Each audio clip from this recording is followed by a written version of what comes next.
तर नमस्कार मित्रांनो, मिनी ब्लॉग मध्ये आपलं स्वागत आहे। आलतो बघा आपण पण पेठला, उळी कांचनच्या आत पेठ गाव आहे। चालू झाली बघा आपली गाडी खालीवाला, खाली करून जायचं होतं आपल्याला नगरला। गाडी बिडी खाली झाली, चला म्हणलं आता नगरला जाऊ। नगरला आलो, आप्पा ट्रान्सपोर्टला लावलं होतं बघा आपली गाडी। तिथनं माल पक्का झालता हैदराबादचा। जुबेर बहीण मी होता, दोघ जण मिळून। फायनली ना गोडेगाववरनं चालू झाली बघा गाडी भरायला। 2200 रुपये भाडं।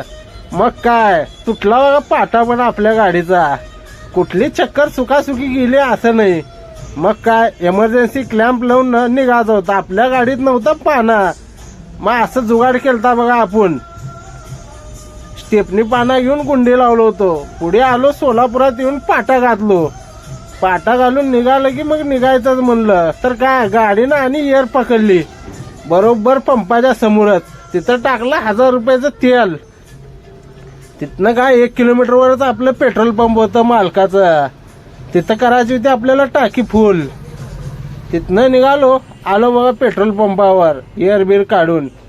सकाळ सकाळी ना पहाटे 5 वाजता मार्केटमध्ये सगळं जाम। मग नुसतं गाण मारून घ्यायचे धंदे आहेत बघा इथं मार्केटमध्ये। सकाळ सकाळी म्हणलं चला 90 तर मारू। 90 मारता मारता ना निलावाच्या गोष्टी चालू होते।